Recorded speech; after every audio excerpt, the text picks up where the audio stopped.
जय माता दी दोस्तों, कैसे हैं आप सबका हमारे चैनल पंडित ज्ञान में स्वागत है।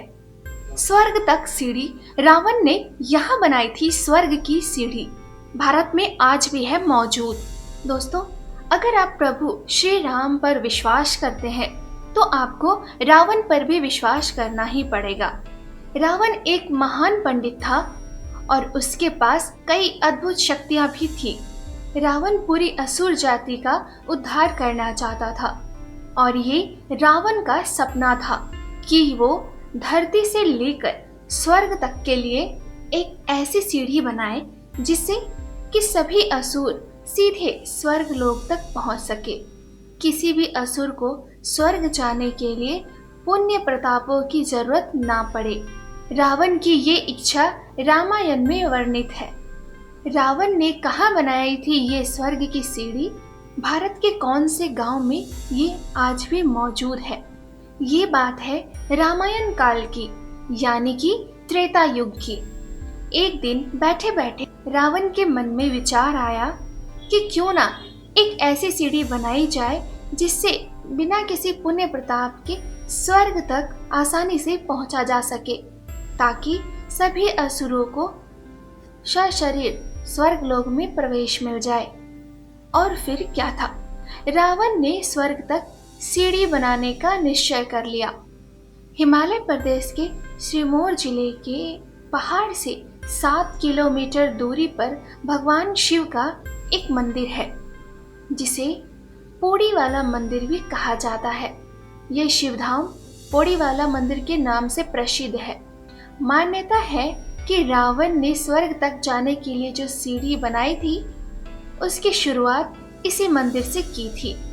रामायण में वर्णन मिलता है कि रावण और अमर होना चाहता था और साथ ही साथ असुरों का कल्याण भी करना चाहता था।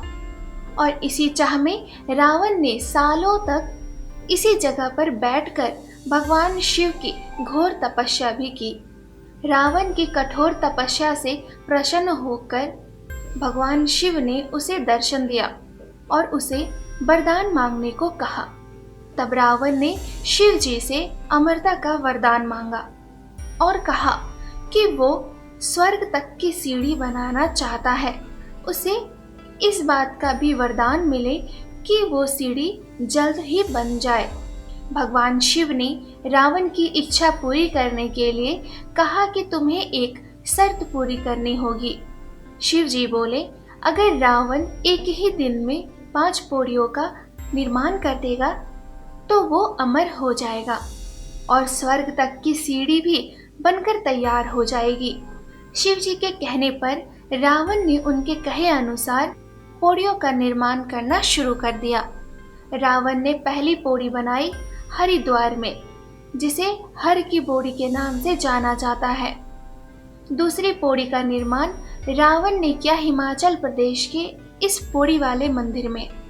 तीसरी पौड़ी रावण ने बनाई चूड़ेश्वर महादेव में और चौथी किन्नर कैलाश में। इस तरह रावण ने एक ही दिन में 4 पौड़ियों का निर्माण बहुत ही आसानी से कर दिया। अब उसे एक और आखिरी पौड़ी का निर्माण करना था। सभी देवता जानते थे कि अगर रावण उस अंतिम पौड़ी का निर्माण भी कर देगा तो अनर्थ हो जाएगा। इसीलिए देवताओं ने छल पूर्वक रावण के मन में थकान और आलस्य का भाव डाल दिया, जिससे कि रावण के मन में विचार आया कि अभी तो पूरा दिन बचा हुआ है, मैं थोड़ी देर आराम कर लेता हूँ, उसके बाद उठकर पौड़ी का निर्माण करेगा। और इसी विचार से रावण लेट गए और उसकी आंख लग गई, जिसके कारण रावण की नींद अगले दिन सुबह ही खुली और इस तरह रावण को मिला वरदान बेकार हो गया, क्योंकि वो 5वीं पौड़ी का निर्माण कर ही नहीं पाया। तो दोस्तों, इस तरह से रावण ने स्वर्ग को धरती से जोड़ने के लिए सीढ़ी का निर्माण करना शुरू तो किया, लेकिन वो उसे पूरा नहीं कर पाया। हिमाचल प्रदेश के इस पौड़ी वाले मंदिर में मौजूद बड़ी बड़ी चट्टानें आज भी रावण के द्वारा किए गए उस प्रयास की गवाह है। जब युद्ध में श्री राम ने रावण पर अंतिम बाण छोड़ा और रावण श्री राम के प्रहार से धरती पर गिर गया, तब राम जी ने अपने भाई लक्ष्मण को रावण के पास भेजा था, क्योंकि वो जानते थे कि रावण एक महान पंडित है और उससे बहुत कुछ सीखा जा सकता है। इसी समय रावण ने time management and positive thinking की शिक्षा देते हुए लक्ष्मण जी को कहा था कि अच्छे कामों को कभी भी टालना नहीं चाहिए और बुरे कामों को जितना ज़्यादा हो सके टालना चाहिए। रावण ने अपनी स्वर्ग की सीढ़ी बनाने वाले प्रोजेक्ट के बारे में सबको संदर्भ देते हुए श्री राम से कहा कि अगर अच्छे काम को टाल दिया जाए तो हो सकता है कि उसे करने का अवसर दोबारा कभी भी ना मिले। रामायण में वर्णित ये बात भी इस बात का सबूत है कि रावण ने धरती से लेकर स्वर्ग तक की सीढ़ियां बनाने का काम तो शुरू किया था। तो दोस्तों, हम उम्मीद करते हैं कि रामायण की ये रोचक जानकारी आपको पसंद आई होगी। अगर आपको हमारी यह वीडियो पसंद आई है तो प्लीज़ लाइक करें, कमेंट करें। अगर आप हमसे कुछ पूछना चाहते हैं या फिर आप किसी समस्या का समाधान चाहते हैं तो आप हमें कमेंट बॉक्स पर कमेंट कर सकते हैं। दोस्तों, हमारे चैनल पंडित ज्ञान को सब्सक्राइब करना ना भूलें। जय माता दी।